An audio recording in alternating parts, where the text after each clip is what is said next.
What's up, everyone? I'm back today for day one of phase two. This is actually the third attempt of it.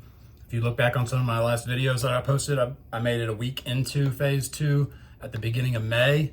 And on day 8, I believe, I went to Vegas on a short trip, and I went to sleep without reading. So I failed the program, or the phase to be exact. So instead of starting right back over, I kept putting it off. One of the reasons I was putting it off was because I started phase two when I did, so I would be done before Summer Smash at Phorm, which was last week.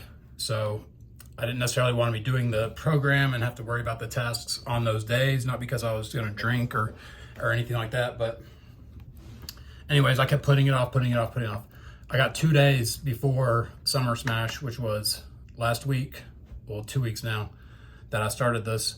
I started phase two over because I got tired of waiting. I got tired of the feelings I had of basically letting things go by, not going the extra mile, not having that discipline that I had when I finished the phase one and the 75 hard, because that scoreboard goes down. Whenever you're doing things that are against what you're trying to build or go against what you're training yourself to be, like if you walk past a piece of trash on the ground, or you don't put your card away, or you don't spend the time with your family like you should, or you don't say the certain things to the people that want to hear it, whatever it is, you start slipping, your points go down. So I got tired of waiting. I made it a few days into the program, which was 4 days.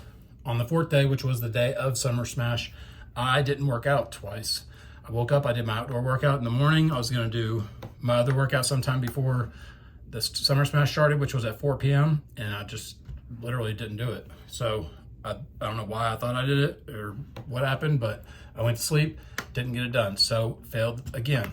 And I've just been like going back and forth with myself because it shouldn't be this hard, and I'm just slacking, and I know that I need to step it up. But mostly I had a few excuses that I was giving myself, and which is what I wanted to talk about today, other than the Summer Smash, which I'll get to in a second.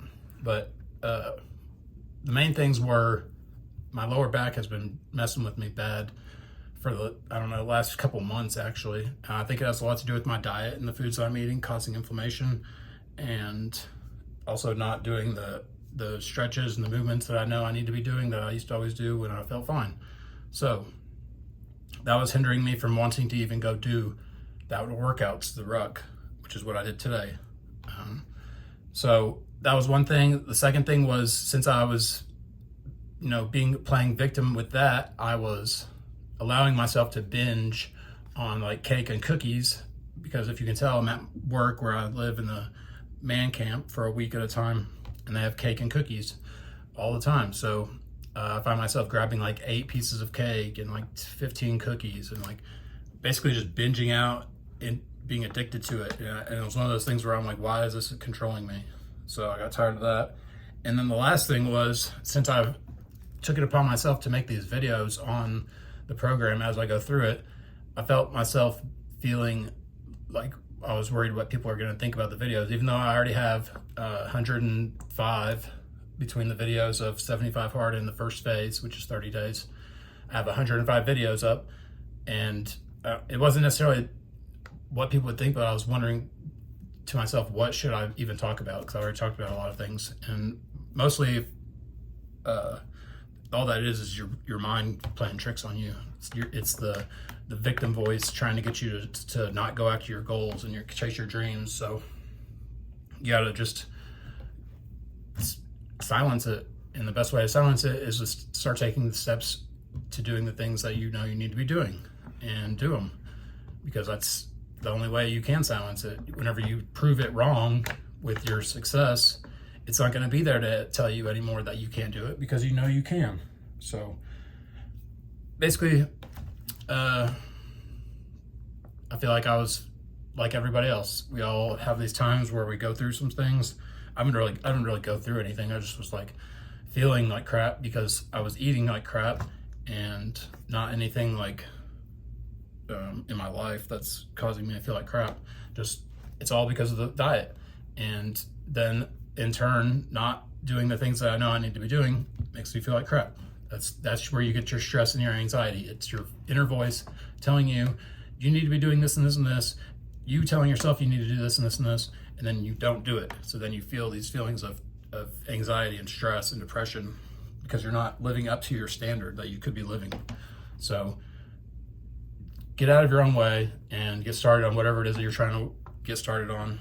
I have a lot of things that I was looking forward to like getting better at doing whenever I finished phase 1, and I just kind of like slacked and didn't carry the discipline through. One of the things I wanted to get better at doing and actually learn how to do period was edit videos.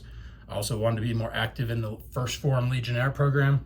I haven't done anything. So, I mean, I'm still working out. I haven't been dieting, but still spending time with my kid, doing all of those kind of things, but not going and doing the things that are for me. And that's one of the main things you have to do. It's because you should come first. You can't go pour from an empty cup. So get yourself right, and then you can help others get themselves right. And anyways, the next thing I want to talk about was we went to First Phorm. Mackenzie went with me last week in St. Louis at First Phorm Summer Smash. And man, that was insane. We went for the full 3 days. The first day we got there, it was just kind of like registration and open gym at First Phorm headquarters, which was cool because she got to go see that. And we met Ian Smith. If you remember Ian had the gym in New Jersey that he kept open during the tyrannical lockdowns of 2020, leading the way for other business owners to see his example and keep their doors open as well, or open them back up. Causing hundreds of thousands of businesses still to be open to this day because of that one selfless act. So we got to meet him. I've been friends with him for about 1.5 years, aside from following him for the last 4 years since all of that. So Mackenzie got to meet him too. Friday was an open gym at House of Pain in Chesterfield, Missouri. That place was one of the best gyms I've ever been to. It was old school style. They had everything. Definitely one of the best gyms I've ever been to, and I've been to a lot of gyms. So we did that Friday. And then Saturday was the main event at First Phorm. It was like a big parking lot carnival setup, Ferris wheel. It had like a guy giving free First Phorm tattoos to whoever wanted them, but the line was kind of long and it was taking a while for each one, so I didn't get in that line. But I would have got one free. Screw it, you know. So anyways, we hung out there. They had a whole lineup concert, which was basically a secret. The only people that knew about it were the people that worked there. So they had Ludacris came out first. Then it was Tone Loc, a rapper from like the early 2000s and late 90s. I didn't know who he was, but I heard some of his songs before. He did good. So did Ludacris. Then it was a guy from Naughty by Nature. I'm not really sure what his name was. Then Vanilla Ice came out. He did good. He played his hip hop music. And then at the end, for like 2.5 hours straight, it was Steve Aoki. That was nuts.